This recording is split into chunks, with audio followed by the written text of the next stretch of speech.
Michael Carter lived the kind of life many people dream of, but few understand. Quiet, simple. Tucked away in the rolling hills of the Catskills in upstate New York, his lakefront cabin, built with his own hands, stood as a symbol of the peace he fought hard to earn. He was the kind of man who didn't speak unless he meant it, who woke before the sun and found comfort in silence. At 41, Michael wasn't looking for love or drama. He'd had enough of both in his past. His world was steady until Emma walked back into it. Emma Taylor, his brother's wife. Technically sister-in-law, but the title had always felt too formal, too cold. She and Michael had known each other for nearly 15 years, ever since she first started dating David. She was warm, intelligent, and the kind of woman who seemed to glow from the inside out. She had a soft smile that could cut through the hardest day, and a quiet sadness in her eyes that only someone paying close attention would notice. Michael had always noticed. He just never let it show. It had been 5 years since he last saw her, 5 long years filled with distant birthday calls and carefully worded text messages. David had taken a government contract overseas, something about cybersecurity that Michael never fully understood. Emma was bringing their 14-year-old daughter, Lily, to stay for a while. "It's just a few weeks," she had said. "Let's get away from the city," she'd explained over the phone. But the tired tone in her voice told him it was something more than just a change of scenery. When Emma stepped out of the car that afternoon, something in the air shifted. She looked different, but not in the way people change physically. It was in her eyes. She looked like a woman who had been carrying too much for too long. Her hug lingered a little longer than expected, her hand resting briefly on Michael's chest. A simple touch. Nothing wrong, but he felt it. Deep that evening, after Lily had gone to bed and the stars settled over the lake, they sat on the porch with glasses of wine. The wind was soft, the kind that carried old feelings if you let it. Their conversation started with small talk, the usual updates about work, the house, her life in Seattle. But slowly, the space between their words grew more personal. Emma talked about how lonely the city felt lately, even when surrounded by people. She said things she hadn't meant to say, like how she couldn't remember the last time someone asked her how she was really doing. And Michael, quiet as ever, listened in a way most men don't. Not just to her words, but to the meaning behind them. As the fireflies blinked across the trees and the wine settled in, Emma looked over at him, her voice soft. "You ever feel like you were meant for something different, but life just sort of picked a path for you?" Michael's answer came without thought. Every day, their eyes locked, just for a second. Long enough to say everything they wouldn't dare speak aloud. The moment hung there, delicate and dangerous. No one moved. No one had to. The tension wasn't sexual. Not yet. It was emotional. Emotional in the way that only two people who've kept everything bottled up for too long could understand. That night, thing happened. But something began. Something unspoken. And that was more dangerous than anything else. Asterisk, the days that followed were filled with moments that felt ordinary on the surface. Shared breakfasts, quiet walks by the lake, lazy afternoons reading while Lily played inside, but underneath. Something had shifted between Michael and Emma, something unspoken, but undeniable. It wasn't dramatic or rushed, it was subtle. Like the warmth that lingers after a fire, or the way someone's scent stays in a room long after they've left. Every glance between them carried a little more weight. Every smile lasted a second too long. They never talked about what happened that night on the porch, but both of them felt it. That invisible thread tightening each time they were alone. Michael wasn't a man who let himself feel things easily. He had spent most of his life keeping emotions neatly packed away in the corners of his heart. But with Emma, everything felt different. Watching her move around the kitchen, barefoot and humming softly to herself, stirred something in him he hadn't felt in years. She was graceful without trying, kind without force, and still carried that softness in her eyes, The kind of softness that made a man want to take care of her, even if she'd never ask. He found himself thinking about her late at night, long after she had gone to bed. Wondering what it might be like if things were different. She wasn't his brother's wife. Emma tried to act like nothing had changed, but the truth lived. In the way she looked at him when she thought he wasn't watching, there was a quiet hunger there. Not just for affection, but for something deeper, connection, understanding, maybe even escape. She had spent years being the perfect wife, the responsible mother, the woman who held everything together. But in Michael's presence, she felt like she could finally exhale. There was no pressure to perform, no mask to wear. He saw her, not as David's wife, not as Lily's mom, but as Emma, the woman behind all the roles. One evening, they took a walk along the lake after dinner. The sky was pink and soft, the kind of sunset that makes everything feel like a memory before it even ends. Lily had stayed behind, video calling a friend, leaving Michael and Emma alone. They didn't talk much at first. Just the sound of their steps and the water lapping at the shore. Then she spoke, her voice low and a little shaky. "Do you ever wonder what would have happened if we had met first?" Michael stopped walking. His heart kicked hard in his chest. He turned to face her, but she was staring out over the water, arms folded tightly across her chest. It wasn't a question she expected him to answer. She just needed to say it out loud. He stepped closer, just enough for her to feel the warmth of his body beside her. "Yeah," he said softly. "I think about that more than I should." She looked at him then, and for a split second the world went quiet. No waves, no wind. Just them. Her lips parted slightly, like she wanted to say more, but nothing came out. And Michael, God, he wanted to touch her. To brush a strand of hair from her cheek. To kiss her like he'd been imagining for days. But he didn't. He couldn't. Instead, they walked back to the house in silence. Their hands almost brushing, but never touching. The air between them was thick with the kind of tension that burns slow and deep. The kind that doesn't explode but simmers until it can't anymore. They hadn't crossed the line. Not yet, but they both knew. It was only a matter of time. The rain came heavy that night, loud against the cabin roof, like the sky itself was holding back something too big to carry.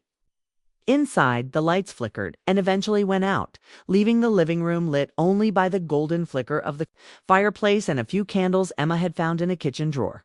It was quiet, but not in the peaceful way. It's the kind of quiet that makes every sound, every breath, every heartbeat feel louder. Lily had already gone to bed, headphones on, the storm drowned out by music and teenage indifference. Left just Michael and Emma alone in the dim, warm glow, sitting on opposite ends of the couch. Too aware of each other, and too tired to pretend otherwise anymore, Emma pulled the blanket tighter around her shoulders, her damp hair curling slightly at the ends. Michael handed her a mug of tea, their fingers brushing a soft electric touch that made them both freeze for just a second. She looked up at him, eyes wide but unreadable, and he saw something in them he hadn't seen before. Not fear, not guilt, just longing. A kind of aching loneliness that matched his own. The kind that doesn't come from being alone, but from being unseen for too long. They talked softly at first, about the storm, about her daughter, about how fast time moved. But slowly, their words went deeper.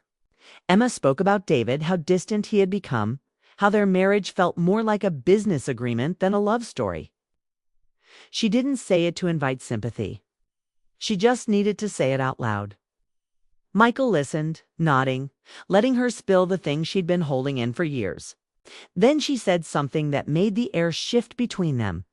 "I don't think anyone's really touched me in a long time, not in a way that felt real." Michael didn't speak. He couldn't. Her voice had cracked and her eyes were wet. But there was no drama in it. Just truth. Heavy, raw truth. He moved closer, slowly, giving her time to pull away. She didn't. His hand touched hers, then slid gently to her face, brushing a tear from her cheek with the back of his finger. Her eyes closed, and for a moment, the world narrowed to just the sound of the rain and their breathing. And then, like something inevitable, something written long before that night, their lips met. It wasn't rushed, it wasn't messy, or reckless.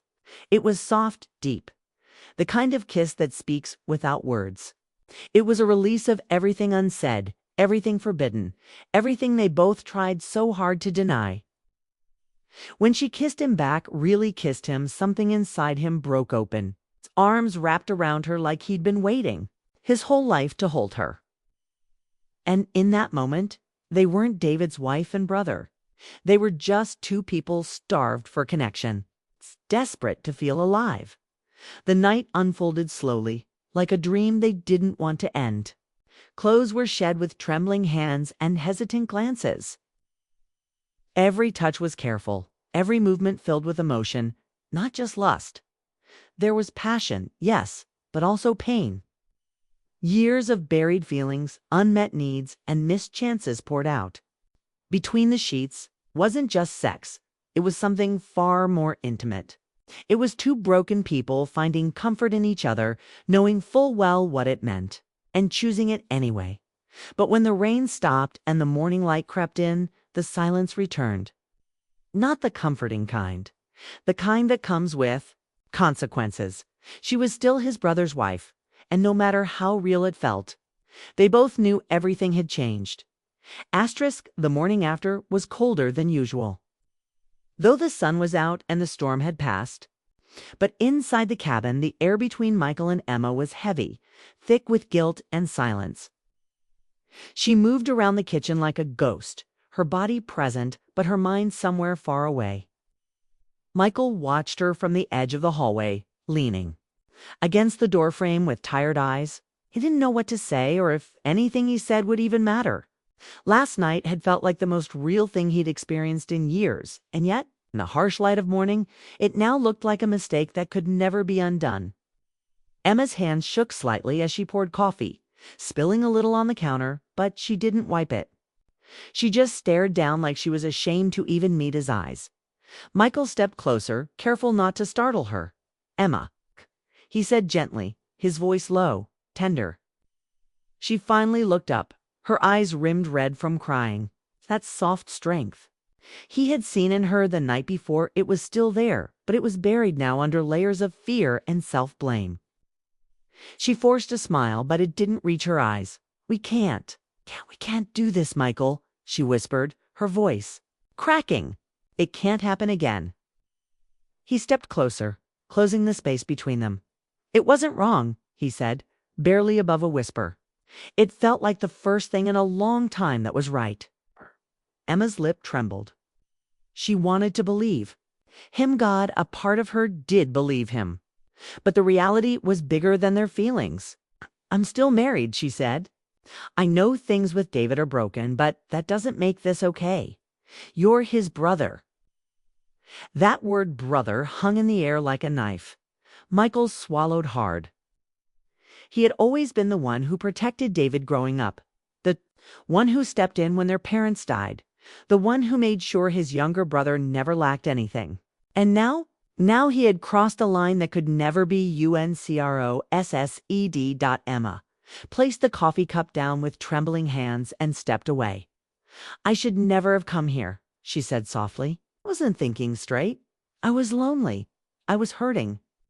I let myself feel something I shouldn't have." Michael's chest tightened. "And what about me? You think I wasn't hurting too? Do you think I haven't spent every night wishing you were mine?" His voice cracked, raw with emotion. "I didn't touch you out of pity, Emma. I touched you because I've loved you in silence for longer than I care to admit." Tears spilled down her cheeks, but she didn't move toward him. Instead, she looked at him with a kind of sorrow that broke him. "I know," she whispered. "And maybe in another life that would have been enough, but not this one." By late afternoon, she packed her things. Lily hugged Michael goodbye, unaware of the storm swirling just beneath the surface. Emma didn't say much, just a quiet thank you as she loaded the last of her bags into the car. Michael stood on the porch, arms crossed, trying to act like he was okay. But as the car disappeared down the gravel road, something inside him collapsed. The cabin felt empty again, but this time it wasn't peaceful. It was hollow. The silence didn't soothe him. It screamed. He had tasted something pure, something real. And then he'd lost it, not to distance, not to time, but to a truth that love alone couldn't erase. And now all he had left was guilt, and the echo of what could never be. 2 weeks passed, but the memory of Emma hadn't left Michael for a second.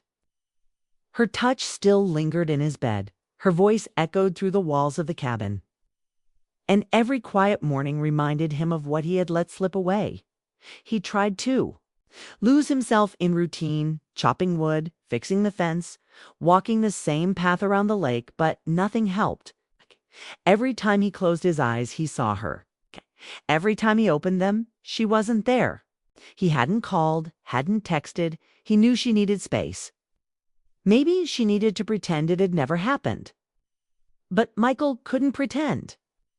Because for the first time in his life, he knew what real love felt like.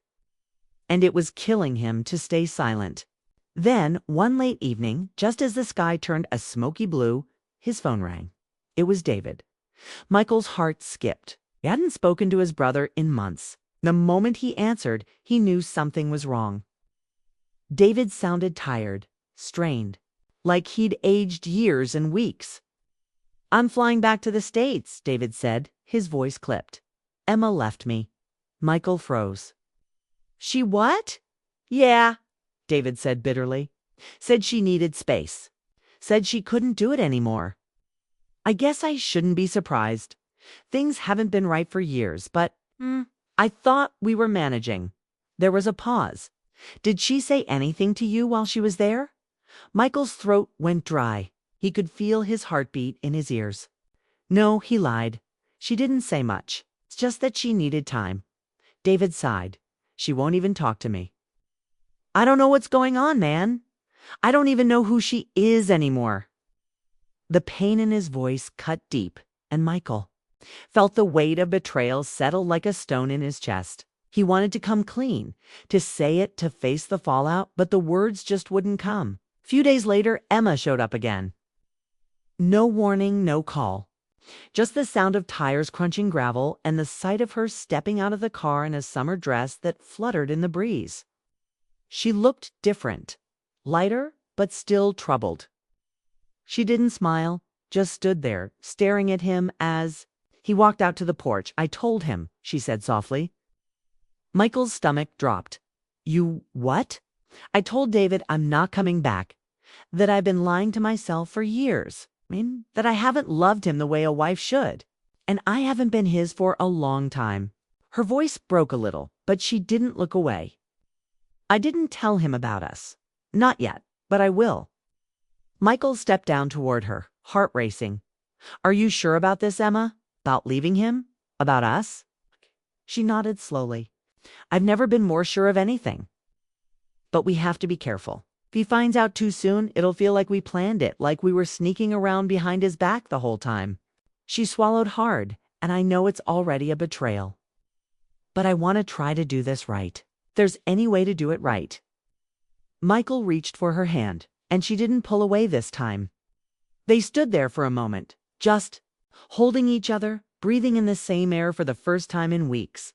The connection between them hadn't faded. If anything, it burned brighter. But now it was no longer a question of desire. It was a matter of truth and timing and facing the storm that was coming. Because love like theirs wasn't meant to stay in the shadows forever. And secrets like this, they don't stay buried for long. Asterisk, the truth always finds its way out. Sometimes gently, sometimes like a wildfire. For Michael and Emma, it came with the force of a storm they both knew was coming, but still hoped they could outrun. A week after she returned to the cabin, they were sitting on the porch, her legs tucked under a blanket, his hand resting over hers, when Emma's phone rang. It was David. She stared at the screen for a long moment, then finally answered. Her voice was steady but soft. Michael couldn't hear his brother's words. But he could see the change in Emma's face, the way her expression tightened, the guilt creeping back into her eyes. When she hung up, she looked at Michael and said quietly, "He knows. I didn't ask, but I think he just knows." And he did. Because the very next day, David showed up at the cabin. Michael hadn't seen his brother in over a year. The moment he stepped out of the car, there was no yelling, no fists, just silence. Painful, bitter silence. David looked between the two of them, and the hurt in his eyes was worse than any punch could have been. "You?" he asked Michael, his voice low and broken. "Of all people, you?" Michael stood frozen. "I didn't plan it, David. I swear to God, I never wanted to hurt you. But you did," David snapped. "You both did." His voice cracked. "You were supposed to be family." Emma stepped forward, eyes filled with tears. "I didn't mean for it to happen like this. I tried. I tried to save our marriage. But it wasn't just about you and me anymore. I fell out of love long before I fell for him." David looked at her like she was someone he didn't recognize. "So what? You just run to my brother and pretend it's okay." "No," she said quietly. "I don't pretend anymore. That's the difference." He didn't stay long after that. No shouting, no demands, just a quiet, heartbreaking goodbye and a promise that the damage was done. Michael watched him drive off, knowing their relationship would never be the same. Some betrayals, no matter how human or complex, leave cracks that can't be fixed. For days, Michael and Emma lived in a strange, quiet space, one filled with the weight of what they had chosen and the guilt of how it happened. They spent nights wrapped around each other, whispering fears, clinging to something that felt too fragile to name. They talked about Lily, about what the future might look like, about whether they could survive this if the world around them never fully forgave them. "I'm scared," Emma said one night, curled up in his arms. "If this doesn't last." Michael kissed her forehead, pulled her closer. "Then we fight for it, one day at a time. One truth at a time." And they did. It wasn't easy. The love between them wasn't perfect or pretty. It was messy, painful, and built on broken ground. But it was real. And real love, the kind that survives storms, secrets, and shattered promises, isn't clean. It's made of forgiveness and fire, of choosing each other even when it hurts. Months later, they stood by the same lake where it all started, the sky glowing pink in the evening light. Emma reached for his hand, smiled softly. "We're still here," she whispered. Michael nodded. "Yeah," he said, "and maybe we weren't meant to be family in the way everyone expected. But maybe we were meant to be something more." And in that quiet, complicated love, they found peace, even if it came at a cost.